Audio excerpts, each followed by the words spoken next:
మేము ముస్లింలందరికీ మాకో దేశం గావాలి. హిందువులతో మేము ఉండలేము అన్నారు స్వతంత్రానికి ముందు. ఆనాడు గాంధీజీతో సహా అందరూ వ్యతిరేకించారు. వ్యతిరేకిస్తే వాళ్ళందరూ ఇక ఆ రోజున ఆందోళనల, ధర్నాల, రాస్తారోకోల, శాంతియుత నిరసనలు ఒకవైపు, హింసాకాండం మరొకవైపు, దాడులు చేసుకున్నటువంటి సంస్కృతి ఒకవైపు. ఇక ఆ దాడులతో పోతున్న ప్రాణాలని గమనించిన తర్వాత ఏదైతే నా శరీరం మొక్కలైన దేశాన్ని మొక్కలు కానివ్వను అని చెప్పినటువంటి గాంధీ గారే మనసు మార్చుకుని ఆనాడు దేశ విభజనకి ఒప్పుకున్నటువంటి పరిస్థితి.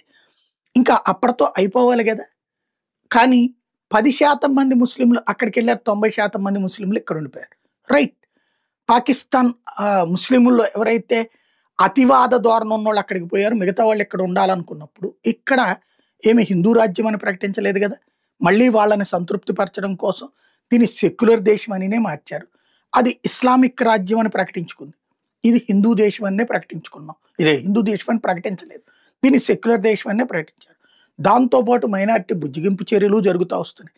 అయినా కూడా పాకిస్తాన్ని ప్రేమిస్తూ, భారత్ని ద్వేషిస్తూ, భారత్ని దూషిస్తూ దీన్ని ఒక మతరాజ్యం కింద మార్చాలనుకునేటటువంటి నీచత్వం, రాక్షసత్వం ఏంటి?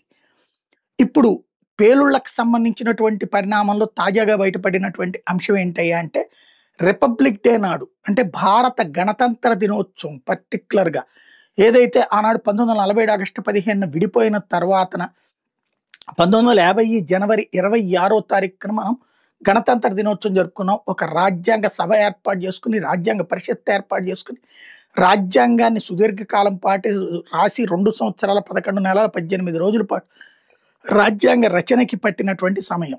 ఆ తర్వాతన ఆ రాజ్యాంగాన్ని ఆమోదించుకుని అమల్లోకి తీసుకొచ్చుకుని అప్పటిదాకా ఉన్నటువంటి బ్రిటిష్ పాలనకి సంబంధించినటువంటి చివరి వైస్రాయిని పక్కన పెట్టి ఆ తర్వాత పూర్తి స్థాయి పాలన మన వైపుకి తీసుకున్నటువంటి రోజు అది.